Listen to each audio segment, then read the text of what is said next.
everybody, it's Julie and I am out here with Swagger, the Cocker Spaniel, and we are working on a couple things. We just had a little heel lesson. That was great. Now we're stopping to do some stays, some recall work, and adding a down outside. So if you recall from drop-off day, Swagger was just in his own world. Very sweet dog, but in his own world, and you were lucky to get him to stay for like a 1/10 of a second to like clip a leash or get a harness on him or get a collar on him. There was no stay. He was paying attention to everything else except the handler. Poor handler. And not only was he paying attention to everything else, but he was so overstimulated. He was one thing and on to the next, and he could never focus. So he was very unfocused, not prioritizing the handler at all. And why is that? It's not because he doesn't love his handler, but it's because everything else is so rewarding. Why wouldn't he pay attention to everything else if the handler isn't relevant? So we become relevant, and that's why we train, and that's why we use our e-collars. We teach them the language, and then we take them out into the real world and hold them accountable for listening to us. It's that simple.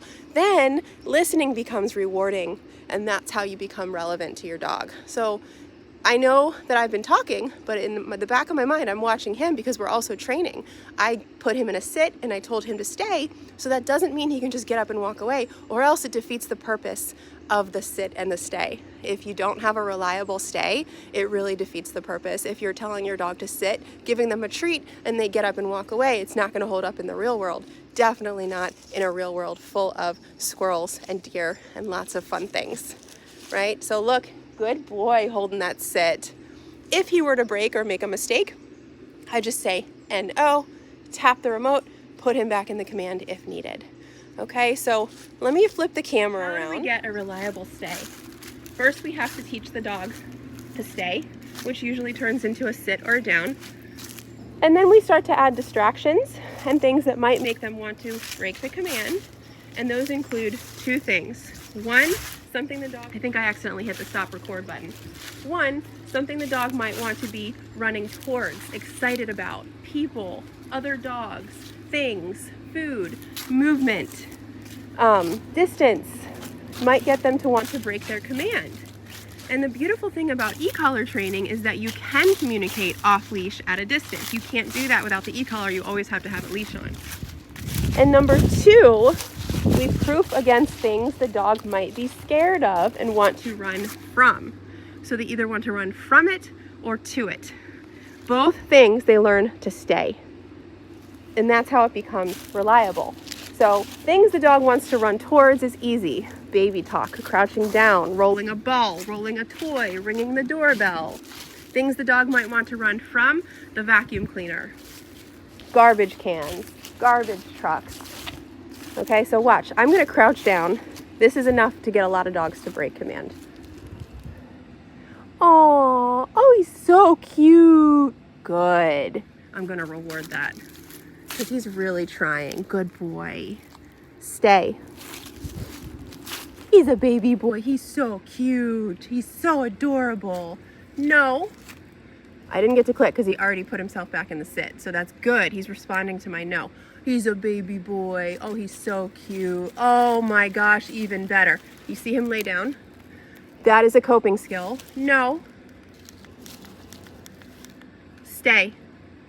That is a coping skill for when the dog is struggling and they say, oh, I just can't hold it. I'm so excited. They lay down and it helps them cope with the situation. In fact, it's even more committed.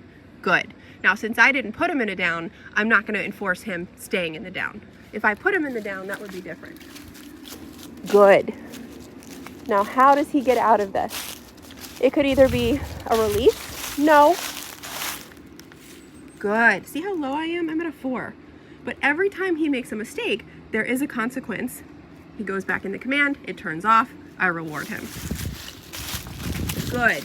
You start to get all those mistakes out. Then the breaking of the command starts to go away. No. Sit. Good. Good boy. I'm praising him because he's taking that correction so well, he's fixing it. So it seems like just a simple circle around him is really hard for him. Stay. So I doubled my number. I went to an 8. You have to remember, If the dog keeps making the same mistake and you're using the same number, you have to go up. Good. He's earned it. Swagger, break. Yeah, good boy. He's so cute. Okay, so we talked about his stay command. So that's really useful for just about anything. Bringing him just about anywhere, you're gonna need a good stay. And a way to hold him accountable if he does not stay.